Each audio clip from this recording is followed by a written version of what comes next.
পুরোনো যুগে প্রচলিত কিন্তু বর্তমান যুগে কিন্তু অপ্রচলিত এই ৫ পয়সার কয়েন কিন্তু অবশ্যই আপনার বাড়ির আনাচে-কানাচে বা আপনারা বিভিন্ন কাজে বা বিভিন্ন সময় এই সমস্ত কয়েন ফেলে দিচ্ছেন বা বিক্রি করে দিচ্ছেন। তবে বলব, আপনারা এই সমস্ত কয়েন বিক্রি করার আগে কিন্তু আপনারা অবশ্যই এই কয়েনগুলো কিন্তু মিলিয়ে নিন। অর্থাৎ ৫ পয়সা ইতিমধ্যে আপনারা যে কয়েনটি দেখতে পাচ্ছেন, অর্থাৎ ৫ পয়সার এই কয়েনটি যদি আপনার বাড়ির আনাচে-কানাচে কোথাও পড়ে থাকে বা আপনি যদি কোথাও রেখে থাকেন বা কোনো কোথাও রেখে থাকেন, তবে কিন্তু অবশ্যই আপনারা অবশ্যই এই কয়েনটিকে নিয়ে নিতে পারেন। কারণ এই কয়েনটি হতে পারে আপনার জন্য সত্যিই ভ্যালুয়েবল। কারণ ৫ পয়সার এই কয়েন পুরোনো যুগে পাওয়া গেলেও বর্তমানে কিন্তু এই সমস্ত কয়েন কিন্তু খুব দুষ্প্রাপ্য কিন্তু হয়ে গেছে এবং এটাই কিন্তু আপনাদের সুন্দর সুযোগ। কারণ আপনি যদি দেখে নিয়ে যদি এই কয়েনটি সংগ্রহ করতে পারেন, তবে কিন্তু আপনি এই সমস্ত কয়েনের জন্য কিন্তু যে ৳১৫০০ থেকে ৳৩,৫০০ কিন্তু সর্বোচ্চ দাম রয়েছে, সেটা কিন্তু আপনারা অবশ্যই পেয়ে যাবেন। তো যদি ভিডিওটি আপনি দেখে থাকেন, তবে কিন্তু অবশ্যই ভিডিওটি থামিয়ে দিয়ে আপনি আপনার কয়েনটি হাতে নিয়ে এসে অবশ্যই কিন্তু মিলিয়ে নিন। কারণ এই কয়েনের জন্য আপনি পেতে পারেন কিন্তু অবশ্যই ৳১৫০০ থেকে কিন্তু ৳৩,৫০০। তো নমস্কার। আশা করি সকল ভিউয়ার্স আপনারা ভালো আছেন। বিশ্বের একমাত্র বিশ্বাসযোগ্য কয়েন ইন্ডিয়ান কালেকশন আপনাদেরকে আবারও স্বাগতম। তো ইতিমধ্যে আপনারা অবশ্যই আপনাদের জানালাম যে ৫ পয়সার এই কয়েন আপনার কাছে থাকলে আপনি কিন্তু সত্যি এই কয়েনের জন্য ৳১৫০০ থেকে কিন্তু ৳৩,৫০০ কিন্তু পেয়ে যাবেন। তবে কেনই বা এই কয়েনের জন্য ৳১৫০০ থেকে ৳৩,৫০০ কিন্তু এমনি এমনিতে পাবেন না? সেজন্য কিন্তু আপনারা অবশ্যই এই কয়েনের যে ক্রাইটেরিয়া রয়েছে, যে গুণাবলী রয়েছে, সেগুলো কিন্তু আপনারা অবশ্যই মিলিয়ে নিতে হবে। তো সর্বপ্রথমে এই কয়েনের ক্রাইটেরিয়া যেগুলো আপনাদের মিলিয়ে নিতে হবে, সেগুলো হচ্ছে দেখতে পাচ্ছেন পিরিয়ড রয়েছে ১৯৮৪ সাল, মেটাল রয়েছে অ্যালুমিনিয়াম, ম্যাগনেসিয়াম, অর্থাৎ অ্যালুমিনিয়াম, ম্যাগনেসিয়াম ধাতুর সংমিশ্রণে কিন্তু এই কয়েনটি তৈরি হয়েছে। ওয়েট রয়েছে 1.5 গ্রাম, সাইজ রয়েছে 22 মিলিমিটার এবং শেপ রয়েছে সার্কুলার, অর্থাৎ কয়েনটি কিন্তু বৃত্তাকার। এবং এই কয়েনের আমরা অবশ্যই এই কয়েনের মধ্যে কি বিশেষ রয়েছে সেটা কিন্তু অবশ্যই আপনাদের জানানোর চেষ্টা করব। তাই বলব, ভিডিওটি যারা পজ করছেন, পজ করবেন না। কারণ ভিডিওটি যদি আপনারা এগিয়ে নিয়ে যান, তবে কিন্তু বুঝতে পারবেন না। কারণ ১৯৮৪ সালে কিন্তু সেম একই মিন্টেজে বিভিন্ন কয়েন কিন্তু বাজারে এসেছে। সর্বপ্রথম আমরা কয়েনের জানবো, তারপরে কিন্তু তার মিন্টিং ইয়ার বা কোন সালের জন্য এই কয়েনটি ভ্যালুয়েবল সেটা কিন্তু অবশ্যই জানবো। তো সর্বপ্রথম আমরা দেখতে পাচ্ছেন অঙ্কতে ৫ রুপিয়া, ভারত এবং ১৯৮৪ সাল পয়সা কিন্তু এখানে দেওয়া রয়েছে। এছাড়াও যদি আপনারা কয়েনের উল্টো দিকে দেখেন, দেখতে পাচ্ছেন ভারত, ইন্ডিয়া এবং দেখতে পাচ্ছেন সংস্তবের নিচে কিন্তু সত্যমে জয়তে কিন্তু লেখা রয়েছে।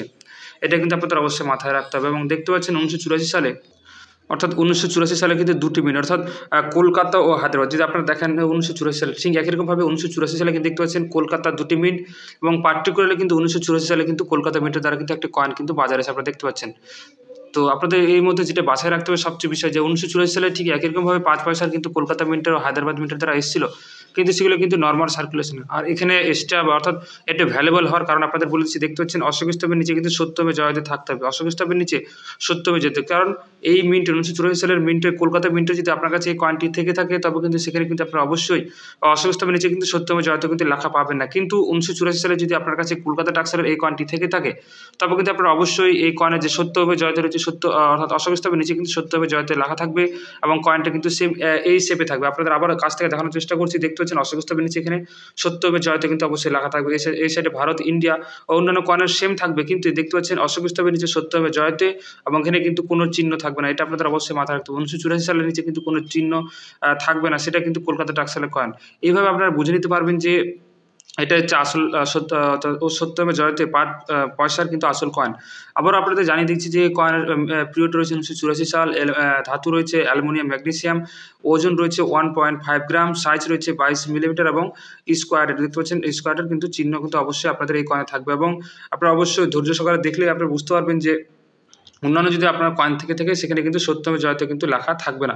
এটা আপনাদের অবশ্যই মিলে নিতে হবে। যদি আপনার কাছে ১৯৮৪ সালের এই কয়েনটি থেকে থাকে, তবে তার কয়েনের অবস্থা অনুযায়ী কিন্তু আপনারা অবশ্যই ৳১৫০০ থেকে কিন্তু ৳৩,৫০০ কিন্তু পেয়ে যাবেন তার সর্বোচ্চ দাম অনুযায়ী। এবং সর্বশেষ আরেকটা যেটা প্রশ্ন আসে যে কয়েনটা কোথায় বিক্রি করব? যে কয়েন তো সবকিছু মিলিয়ে নিলাম, এবার কয়েনটি বিক্রি করব কোথায়? এটা নিয়ে আপনাদের মাথায় অনেক সময় চিন্তা আসতে পারে। তো এই সমস্ত কয়েন আপনারা বিক্রি করার জন্য কিন্তু একমাত্র কয়েন এক্সিবিশনে যেতে হবে। আপনারা কিন্তু অনলাইন মাধ্যমে কিন্তু এগুলো বিক্রি করতে পারবেন না। কারণ অনলাইন মাধ্যমে যদি বিক্রি করতে যান, সেখানে কিন্তু তারা বিভিন্ন রকম রেজিস্ট্রেশন ফি নামক চার্জ আপনাদেরকে করবে। আপনারা কিন্তু বুঝতে পারবেন না কখন আপনাদের কাছ থেকে রেজিস্ট্রেশন ফি নামক টাকাটা নেওয়া হয়ে গেছে। তো এই সমস্ত প্রতারণার ফাঁদ থেকে আপনারা অবশ্যই দূরে থাকবেন। আর আপনার যদি চিনা পরিচিত কোনো কয়েন কালেক্টর বা এর আশেপাশে থেকে থাকে, তবে আপনারা সেখানে তাদেরকে দেখিয়ে হ্যান্ড টু হ্যান্ড কিন্তু অবশ্যই কয়েনটা বিক্রি করতে পারেন। এই দুটি হচ্ছে একমাত্র মাধ্যম যে আপনাদের কয়েন ক্রয় বিক্রয় করার জন্য। ১ নম্বর মাধ্যম হচ্ছে আপনারা কয়েন এক্সিবিশনে গিয়ে সরাসরি বিক্রি করুন। ২ নম্বর হচ্ছে যে আপনার চিনা পরিচিত কোনো কয়েন কালেক্টর বায়ার থাকলে তাদের সঙ্গে আপনারা দেখা করে কয়েনের মূল্য নির্ধারণ করতে পারবেন। পারবেন। তো আপনাদের অবশ্যই জানিয়ে দিলাম যে 1984 সালের এই কয়েনের মূল্য এতটা হতে পারে। কয়েনের অবস্থা অনুযায়ী আপনাদের আবারও বলছি, কয়েনের অবস্থা অনুযায়ী কিন্তু কয়েনের দাম হয়।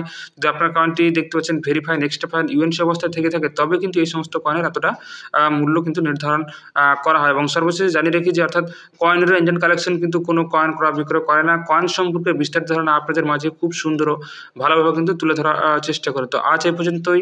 আর সকলে ভালো থাকবেন, সুস্থ থাকবেন।